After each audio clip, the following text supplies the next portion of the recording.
midwinter in northern Ontario, a frozen forest hushed and empty, with scarcely a road cutting through the miles of spruce and pine trees.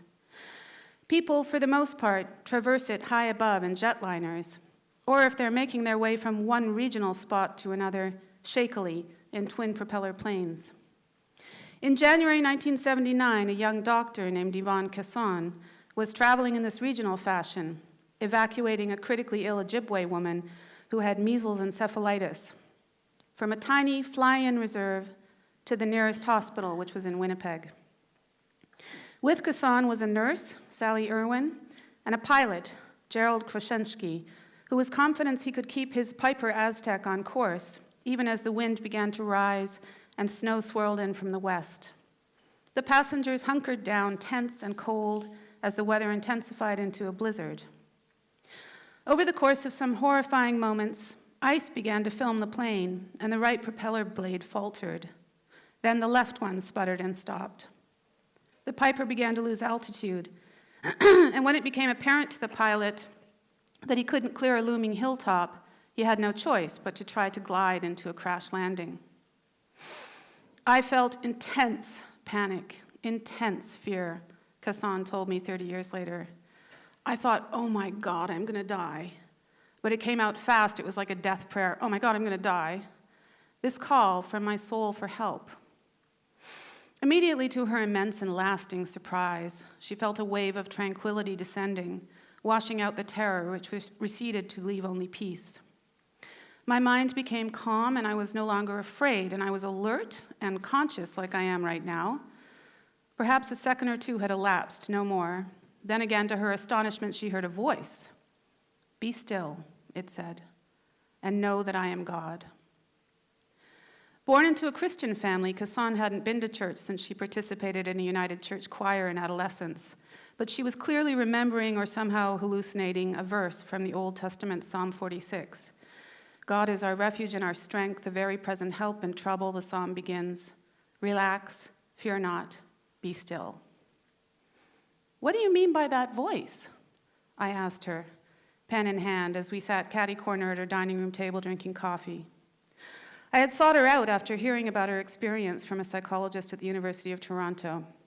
I wanted to know why my sister had seemed so serene and unafraid at the end of her life, as if she were surrounded by or encountering an invisible source of joy. In research on deathbed visions, two psychologists whose name I won't pronounce right now, found 751 cases of the dying in their American and Indian comparative survey experiencing an elevation in mood right before they passed away. 87% of those who saw visions or felt this elation died within 60 minutes. While most of the patients with these visions reacted by becoming elated or serene, only 7% responded with that kind of a mood change to random hallucination. Could some biochemical process be involved? Some patients in our sample, the psychologist wrote, received injections of morphine and other substances closely resembling endorphins, yet afterlife-related experiences were not increased in that group. If these medically administered substances did not induce the phenomena, why should they be the cause when internally secreted by the body? So what would be another way to get at this mystery? Could someone who hadn't died, yet who'd come to the very edge, shed light on why the dying might become radiantly peaceful? For Casson, it was the experience of the unexpected voice that began to calm her. How was it not your own voice or thought? I pressed. She considered the question, pushing a pale strand of hair behind her ear. Casson is in her mid-50s now, an elegant woman whose high intelligence is warm and engaged. She understood why I was pushing her for more detail. In medical circles, you don't get to just claim that you held yourself together during a plane crash because a voice commanded you to calm down. Okay, it's like you're walking down a hall and someone comes on a loudspeaker and tells you to stop. You know it's not you. She studied me to see if that analogy worked. I mean, it was that clear. I was being instructed. By whom? A man? A woman? If I were to put a gender on it, she said, I would say it was more masculine than feminine. It was a low voice, a deep tone. It was profoundly comforting. She spoke confidingly, as if all these years later she still couldn't believe this crazy thing had happened. In a rushing matter of seconds, wind howling and plane tumbling, Kassan felt herself to be in an altered state of consciousness. I was not thinking or judging or analyzing the way one normally does. It was the sort of peace one gets in meditation, she explained. You're in what they call a higher mind state, which is intuitive. I was watching the plane crash, and the nurse and I were bracing the patient, and I felt profoundly peaceful and calm. I knew there was nothing to be afraid of. I just knew it in my soul, even if we were going to die. And I started comforting the patient, because she'd woken up, and her eyes were looking at me as the doctor, and I was able to now speak to her and transmit the sense of comfort. I just kept saying, it'll be okay. It's going to be okay. That's a lightning quick uptake of certainty for a 26-year-old woman who hadn't pondered the afterlife much.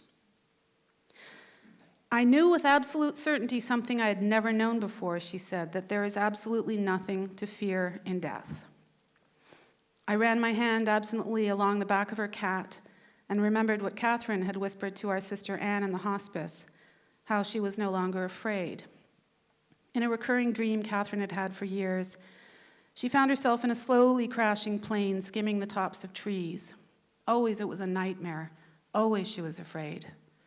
In the hospice, I hadn't been able to understand why she no longer was, and she was too short of speech to elaborate. Was it denial? Evasion? Morphine? An endorphin rush? Or had a mysterious, loving voice commanded her to be still? Kassan resumed her recollection of descending to a partially frozen bay near the Lake of the Woods. The pilot really heroically, she said, tried to do a guided crash landing on the ice. He almost did it, but the ice was so thin that as soon as the plane stopped, it broke through and sank. We had to quickly try and get out, and I was trying to get the patient out, but I couldn't undo the straps. The cargo door, through which her stretcher had entered the plane, was soon submerged. Unable to extricate her, the patient that is, the surviving three fell quickly into the water themselves, weighted down by winter gear, and gazed helplessly as the stretcher-bound patient was lost with the piper. The voice took charge of Kassan once more. It kept repeating, swim to shore. I actually argued with it because I had taken lifeguarding, and they always tell you in a boating accident, don't try to head for the shore. It will be farther away than it looks. I tried to ignore the voice and get on the ice. But every time we put any weight on it, the ice would break off. And when you're cold and wet, you get tired really fast. My parka and boots were like lead, dragging me into the lake. So I surrendered to the voice, because what I was doing wasn't working, and I started swimming to shore. It was really difficult. I didn't think I was going to make it. I kept going under, and the water filled my lungs. Somewhere in that life and death struggle is when my consciousness suddenly whooshed. She gestured with her hands, sweeping them up either side of her head. Oh, I just did that. And it was like I was no longer looking out of my eyes. I was 20 or 30 feet up, and I could see myself swimming. She gazed down at her dining room table as if still amazed. This, to me, was very bizarre, because I'd heard descriptions of people going out of body when they were lying down, but not when they were swimming. She looked at me and laughed. I puzzled over that for years. So then I go into blah, blah, blah, blah, blah, blah, blah, blah, blah, blah, stuff about the psychology of that kind of experience and what psychologists theorize about what happens when people are in traumatic situations and they dissociate and so on. And now we go back to Yvonne. For about an hour after the plane went down, Kassan found herself suspended between the earthbound and the ethereal, with part of her awareness engaged with the effort to keep swimming in the iron grip of ice water while the blizzard blurred her sight, and part of her awareness shifting to what seemed to her to be an infinitely beguiling light. It was as if the day was morphing in some impossible way, all at once storm and radiant sun. She found herself encompassed and somehow absorbed in the light. This was no longer about endorphins, if it had ever been. For one thing, she could feel the pain being inflicted by the cold water, which an endorphin rush would block. For another, the light was well beyond anything she'd ever encountered in her life. The experience of it, it was formless, she said. It was like dissolving into light. She considered that description for a moment. Yeah, that's it. It was like dissolving. I was like a drop of water which had now merged into a sea of light. I still existed, it was still me, but I was in this incredible ocean of light and love. It wasn't just a visual perception of light. It was an experience of full immersion in a sentient, emotional light. The strongest aspect for me, she said, was the love. Perfect love. It's impossible to describe. Ineffable, becalming love? Erotic love? Platonic love? Something you love or that loves you? People who take heroin will describe an impersonal sense of bliss, like they don't have a worry in the world. They don't remark upon a relational dynamic, an active love. But people who witness this light are veritably shattered by the emotional quality it seems to have. She closed her eyes and smiled, assuming an expression you see when people are recalling the most exalted moment of a love affair. She even unconsciously hugged herself in her white sweater. It was a maternal love, she said, like I was a newborn baby on my mother's shoulder, utterly safe. Then she added more shading, for it was not only an infant bliss, she thought, but also a revelatory feeling. It was like I'd been lost for centuries and I'd found my way home. Do I still have 5 minutes? Light is the core, the essence of experiences that are mystical in nature. In accounts of the light, contemporary testimony bears a striking resemblance to medieval narratives. Both medieval and modern descriptions of otherworld light blend visual qualities such as splendor, clarity, and transparency with sensory emotional effects such as warmth and energy. There's something wildly synesthetic going on in how people encounter this light. Its strange beauty is one of the few truly core experiences that cut across cultural and historical boundaries. It's also a central experience in every religious tradition. Spoke Zoroaster, quote, "Righteous souls will enter heaven and they will have a vision of God who is depicted as pure light. The Lord, says Isaiah in the Torah, will be your everlasting light." In Hinduism, place me in that deathless, undecaying world wherein the light of heaven is set. Jesus, I am the light of the world. In Buddhism, clear light, infinite light. Said the Baha'i prophet Abdul Baha, that divine world is manifestly a world of light.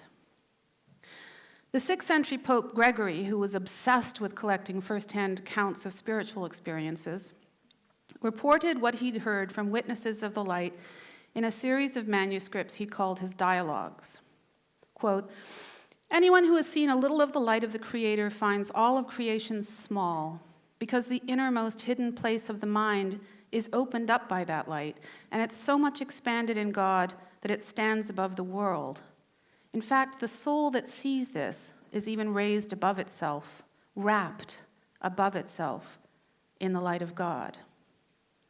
Here is a description about 1,000 years later by the accomplished and respected 16th century Spanish abbess Teresa of Avila.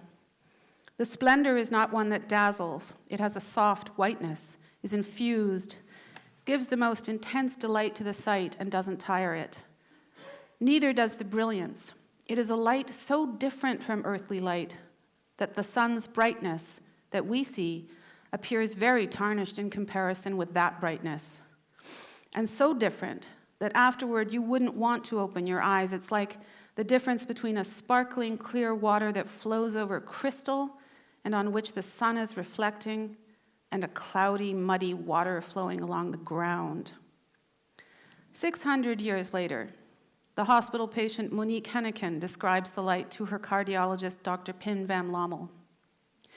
"This luminescence consisted of a kind of infinite river of brilliance, like the brilliance of a setting sun reflected in rippling water, with little pricks of light like small stars. The brilliance was made up of beautiful little globules of light, extremely bright and quite unlike anything on Earth. Another patient of Lamel's exclaimed, "It's simply too much for human words." When scientists and journalists describe the white light that people see during near-death experiences and mystical experiences, as if they were talking about fleeting quirks in visual perception related to oxygen deprivation, they are misunderstanding the nature of the phenomenon. In fact, the through line with experiences of this light is not our physical state when we encounter it, but our emotional response. When you look at the essence of what people are going through, Kassan said to me, referring to the variety of spiritual experiences she later dealt with as a physician, that essence is getting closer and closer to the same thing. So if you had your experience because you're a mystic spending hours and hours in prayer, that's very similar to the yogi who is meditating and the near-death experiencer and the dying person having a deathbed vision. To me, she said, these are all glimpses of the same spiritual reality. So that's just a little piece I want to give you.